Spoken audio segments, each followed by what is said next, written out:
और इसे पूर्व जन्म में जिस स्तोत्र का यह पाठ करता था वह स्तोत्र से स्मरण में आ गया।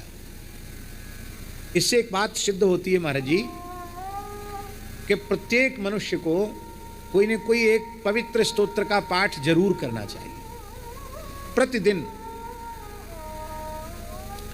ज्यादा नहीं, भले ही केवल श्री राम रक्षा स्तोत्र का ही पाठ करे अथवा श्री नारायण कवच का ही पाठ करे अथवा श्री विष्णु सहस्त्रनाम स्तोत्र का ही पाठ करे, कोई न कोई एक स्तोत्र का पाठ नित्य प्रति अवश्य करना चाहिए।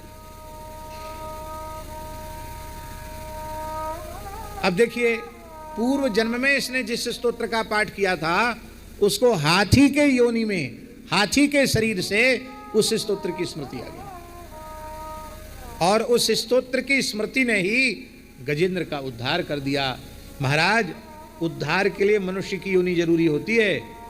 पशु पक्षियों की शरीर तो भोग योनि है, उनसे उद्धार नहीं होता, पर गजेंद्र की योनि में उसका उद्धार हो गया।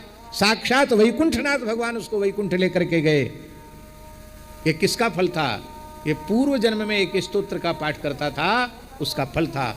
और गजेंद्र मोक्ष तो माताजी ऐसा दिव्य स्तोत्र है कि प्रतिदिन यदि कोई गजेंद्र मोक्ष का निष्ठापूर्वक पाठ करे तो मृत्यु के क्षण में उसे भगवान की स्मृति जरूर आएगी, इसमें संदेह नहीं है, और वो निश्चित भगवान के धाम को ही जाएगा, वो लौट कर संसार में नहीं आएगा।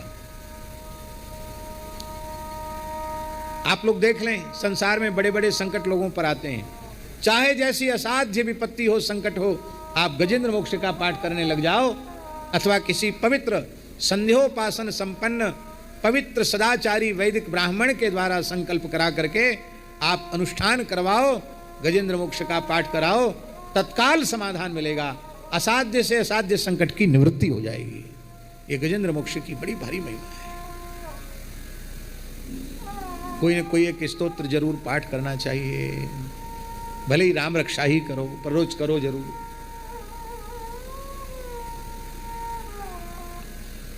अब तो लोगों को महाराज जी आरती स्तुति याद नहीं है, तो पूरी स्तुति सुनाओ, नहीं सुना पाएंगे। आरती याद है, आरती नहीं है, स्तुति याद नहीं। क्यों? आरती स्तुति में खड़े नहीं होते तो याद कहां से होए?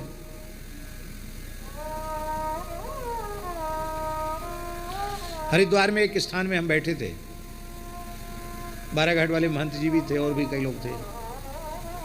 तो आरती की घंटी जैसी सुनाई पड़ी तो हमने विचार किया कि चलें दर्शन करके आवें। और 10-20 महंत लोग बैठे थे, टीवी चल रही थी। टीवी तो टीवी है, क्षय रोग को भी टीवी कहते हैं। तपेदिक होती ना क्षय रोग, वो भी टीवी है, ये भी टीवी है, बीमारी है। टीवी चल रही थी, टेलीविजन, कोई नाटक आ रहा था, भगवान जाने क्या आ रहा था, जो भी जाने, याद नहीं। हम भी वहीं बैठे थे। हम इसलिए बैठे थे कि कहाँ जाएं, जहाँ बैठने की जगह वहीं बैठे, बीच में कहाँ चले जाएं। तो जैसे ही आरती की घंटी बजी कि हमने सोचा चलें हम भी आरती का दर्शन करें। एक महंत, अरे महाराज कहाँ जाते हो, बैठो, पुजारी यहीं ला के आरती देगा, तुम कहाँ जा रहे हो? पर हमको तो जाना था, वहाँ जरूरी था, तो हम और बाराघाट वाले महंत जी आरती स्तुति में चले गए। महंत लोग आरती के आने पर उठकर खड़े भी नहीं होते।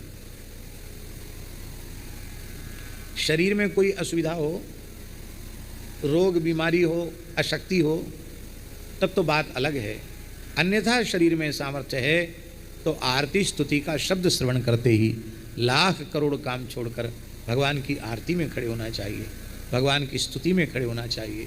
आरती की ज्योति में जब अर्चक भगवान की आरती करता है और आरती की ज्योति में भगवान की मुखद छवि का दर्शन होता है, महाराज शास्त्रों में लिखा है 10,000 कपिला गायों को स्वर्ण श्रृंग से मंडित करके, रत्नों से अलंकृत करके 10,000 कपिला गायों के दान का पुण्य भगवान की आरती की ज्योति में भगवान के मुखारविंद के दर्शन मात्र से प्राप्त हो जाता। आरती के बाद जय कैसी बोली जाती वो लोगों को याद नहीं।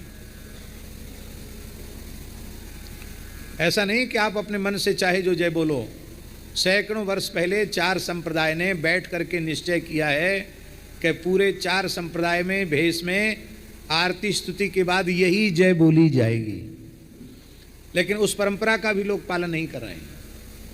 में आता है महाराज जी कि अब एक विद्यालय ऐसा खुलना चाहिए जिसमें साधुओं को साधुशाही पढ़ाने की व्यवस्था हो। उनको ये सिखाया जाए कि तुम कैसे रहनी कैसी होनी चाहिए, तिलक कैसे लगाओ, लंगोटी कैसे बांधो, अचला कैसे बांधो, नित्य नियम कैसे करो, अंगन्यास करन्यास कैसे करो, ये सिखाने की व्यवस्था होनी चाहिए। धीरे धीरे सब समाप्त होता चला जा रहा है। हमारे यहाँ 4 संप्रदाय ने जो जो निश्चित किए वो क्या है? राम कृष्ण देव की, अयोध्या नाथ की, हनुमान गरुड़ देव की, शालिग्राम देव की, नृसिंह देव की, गंगा यमुना महारानी की, सरयू महारानी की, गौ माता की, सब संतन की। फिर अपने आचार्य का नाम, जैसे जगत गुरु भगवान स्वामी श्री रामानंदाचार्य जी महाराज की, अथवा जगत गुरु श्रीमन मध्वाचार्य जी महाराज की, अथवा जगत गुरु श्री स्वामी रामानुजाचार्य जी महाराज की, अथवा जगत गुरु श्री स्वामी निम्बारकाचार्य जी महाराज की, अथवा जगत गुरु श्री स्वामी विष्णु स्वामी आचार्य जी महाराज की, अथवा जगत गुरु श्री स्वामी वल्लभाचार्य जी महाराज, जो आपके आचार्य परंपरा के हों उनकी जय। श्री श्री चैतन्य महाप्रभु की, श्रीमन नित्यानंद महाप्रभु की, इसके बाद अपने अपने गुरुदेव की, फिर मंगला श्रृंगार आरती की, जय जय सीताराम अथवा जय जय राधे श्याम, जो आपका मन हो। अब क्रम से आरती बोलना लोगों को पता नहीं, आरती के बाद स्तुति कैसे। आरती में भी सब जगह अलग अलग विधियां हैं। कितनी बार आरती चरण में घुमानी है, कितनी बार नाभि में, कितनी बार मुखारविंद में, कितनी बार संपूर्ण श्रीअंग की करनी है, शंख का जल कितनी बार घुमाना है, सब जगह अलग अलग। एक सी पद्धति पूरे देश में कहीं दिखाई पड़ी आपको? उसका कारण यह है कि जहां जैसे होता है पीछे वाले देखकर वैसे ही करने लग जाते हैं, हो गया। कोई ना कोई एक स्तोत्र अवश्य ही पाठ करना चाहिए, मंत्र का जप करना चाहिए।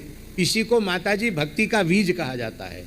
और हमारे यहाँ संतों, द्रविड़ देश का राजा था ये गजेंद्र, पूर्व जन्म में इसी तमिलनाडु का राजा था, द्रविड़ देश का राजा था, इंद्रद्युम्न इसका नाम था। और उस समय जिस स्तोत्र का पाठ करता था वही स्तोत्र हाथी की योनि में याद आ गया। और जब भगवान को पुकारा तो महाराज जी संतों ने यहाँ तक कहा कि हाथों, गजेंद्र ने कष्ट में कहा, री कहने के पहले पहले भगवान ने प्रकट होकर के अपने चक्र से ग्राहक के मुख को विदीर्ण किया और गजेंद्र की सूंड पकड़ करके जल से बाहर निकाला। पहले ग्राह का उद्धार किया, इसके बाद गजेंद्र का उद्धार किया। मानो भगवान नारायण ने यह बतला दिया कि जो मेरे भक्त का चरण पकड़ता है उसका कल्याण पहले होता है और फिर बाद में भक्त का भले ही हो, पर भक्त के चरण पकड़ने का कल्याण हो, चरण पकड़ने वाले का कल्याण पहले ही हो जाता है।